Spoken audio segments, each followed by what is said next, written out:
Hello everybody and welcome to Nathan on Shuffle and to my latest episode of New Album Spotlight, the show where I put the spotlight on a new album in progressive rock or related genres, an album that I think you'll like if you have similar tastes as me.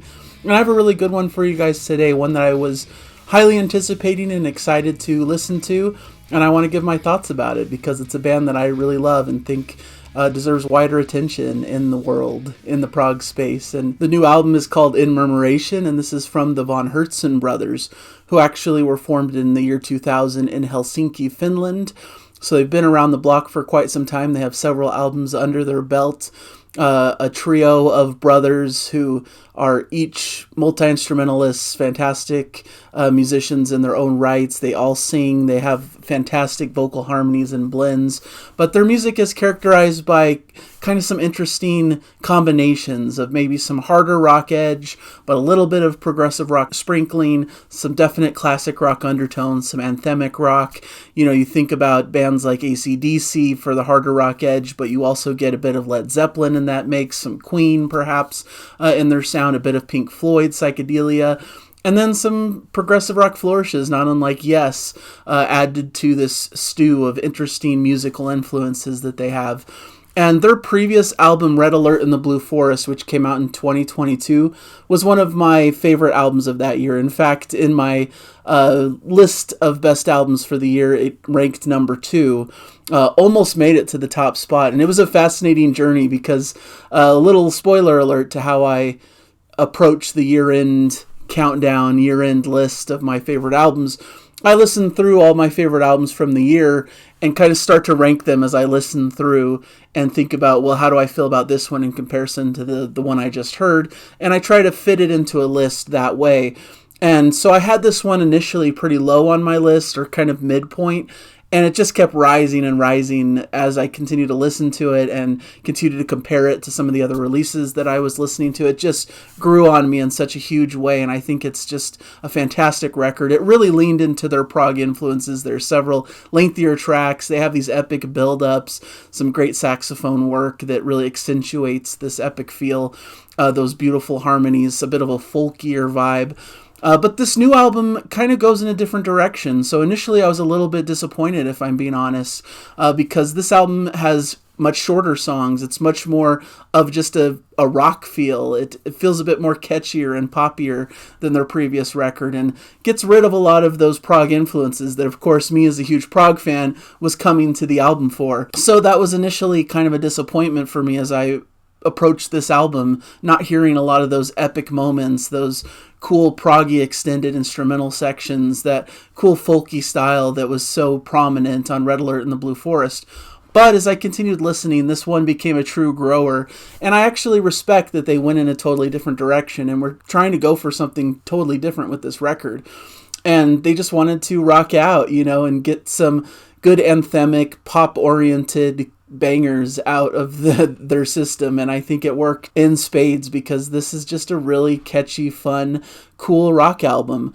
You know, maybe little bits of prog sprinkling here and there, but it's not very prominent. It's more just classic, good, hard rock that you can enjoy, and each song has something interesting to grab your ear. It's not just like generic rock that you could hear anywhere. They have their own signature stamp and style, and their wonderful, beautiful 3-part harmonies come across throughout each track. You know, that's really, to me, their signature, is their vocal blend. Since they're brothers, I think they have this really cool harmonic sound that blends together fantastically well. And you get just some fantastic energy, especially at the beginning half of the record. The first 4 tracks in particular just come out of the gate with full-on energy and fun, and are just anthemic and really a great ride if you're looking for that kind of catchy, cool, classic rock sound. The Relapse has these heavy guitar riffs, a harder rock edge, a high-octane opener. It doesn't sacrifice their catchiness and great vocal harmonies in the chorus. They add these cool little touches of saxophone that accentuate some of that cool epic quality. It really ramps up to some heavy heights with some progressive undertones in the finale of the track. Just a cool opener that gets you in the mood and gets you rocking and gets you started into this heavier vein. A Good Life is maybe one of the proggier tracks. It has a cool kind of synth riff. and a steady beat and a great laid-back vocal, a big anthemic catchy chorus, and a cool breakdown in the middle with some delicate vocals and awesome harmonies, and once again another epic build towards the end. It's only 3.5 minutes long, but they pack a good punch into this short runtime. Starlings is another great catchy rock song, great catchy riff to start it, some great guitar work, some keys and sax, almost a bit of an Eastern flavor to these instruments. Perfect rock song that just has enough of their typical quirk to make it unique to them and not just generic like any other rock band. They have their own particular style, and even when they're attempting this more catchier brand of rock music, they still have their signature stamp all over it. Ascension Day is a big pop rock anthem with chanting vocals and a big stadium rock style sound. This to me is like a track that deserves to be a big radio hit. It has that written all over it. If the mainstream pop world was a little bit more to my taste, I suppose, this would kind of be one of the big massive hits of the year for me. I think it's just really catchy and fun and just a great, well-written, well-crafted song. Things settle down a little bit with Beneath the Silver Stars. We get some strings and orchestration, more slower, more measured rock beats, kind of a beautiful, expansive ballad with their signature harmonies over it, accented by those wonderful strings. Get a bit of a touch of Pink Floyd and this kind of emotive guitar solo towards the end. Just an absolutely gorgeous track with a great payoff towards the end that brings maybe a bit more of that progressive spirit compared to some of the harder hitting rock songs that come before it. Tightrope Walker is actually one of the more interesting songs to me. It starts off with kind of a classic rock and roll beat, maybe a little bit of almost a punk kind of 80s rock influence like The Clash, but adds this kind of psychedelic tinge sound, like a Beatles-esque type melody in like the late 60s period of their output. Very unique combination of styles, grounded in that classic rock sound and their typical harmony vocals once again, with those little prog sprinklings over the top. I think this is a fantastic, interesting rock track. The Change gives some nice fluid guitar work, a bit more of a slower paced bluesier number here, leading to a pretty big arena rock style chorus. There's some cool like Beatlesy woodwind instruments in this track as well, adding a little bit of a different flavor, and we get the return of that saxophone in the mix as well for a great finale. This is another great one that has a similar kind of ending build up to some of the tracks from Red Alert and the Blue Forest that brought a lot of joy to my heart to hear some of those references and to hear this cool epic build in somewhat of a shorter package. Separation is just a beautiful interlude, kind of a piano melody and light fragile vocals, a nice welcome respite from some of these more heavier rocking sections. Snowstorm has this big drum pounding with chiming keys, some heavy distorted guitar with added vocalizations. Has a bit of an epic flavor to this as well, a bit more slow paced. It takes its time as it builds to this anthemic rock feel. This track's a little over 6 minutes long, so comparatively one of the longer tracks on the record.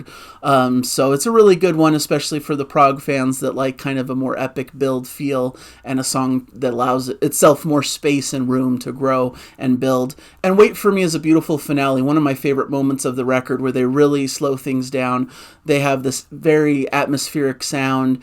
Things just build lightly in the beginning with some light keyboard motifs, some beautiful string work, some beautiful soundscapes. Acoustic guitar enters the fray and we get those beautiful vocals.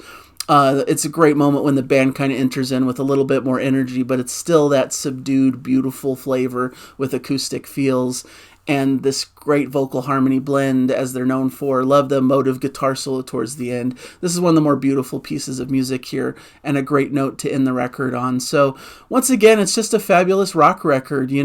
My expectations were sky high because I really loved their previous album and I was hoping for that same progressive rock folky feel to this, and it really doesn't have that. They went in a different direction. They wanted to prove to their fans and to the world, I guess, that they have this ability to write these supremely catchy rock songs and with a pop tinge to them, and they did a great job with that.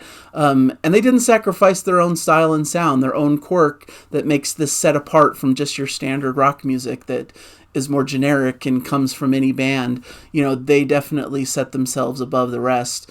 And it makes for a fun, breezy listen. It's a fairly short album. Every track is fairly short in length as well. And it just makes for a fun time. And it's an enjoyable record. It's one I continue to listen to. It's easy to listen to.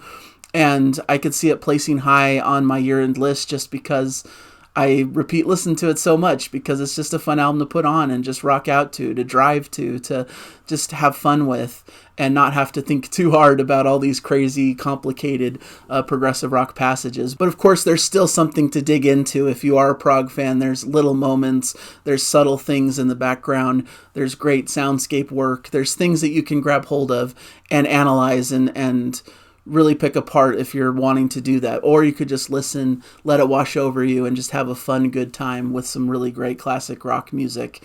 And so I think this is a great album and well worth a recommendation. Hopefully you guys will check it out there. Hopefully you'll also check out Red Alert and the Blue Forest if you haven't heard of that one before. Fantastic record. Well recommended for any music fan. I think it spans genres, and it's just a fantastic listen. So hopefully you guys enjoyed this review. Let me know in the comments if you've heard this record, how you feel about it. It's been out a couple weeks, so I'm sure many of you may have heard it by now. And hopefully you'll catch me in a future episode. So thank you all for continuing on with the channel and for joining me for these episodes, and I'll hopefully see you soon. Bye, everybody.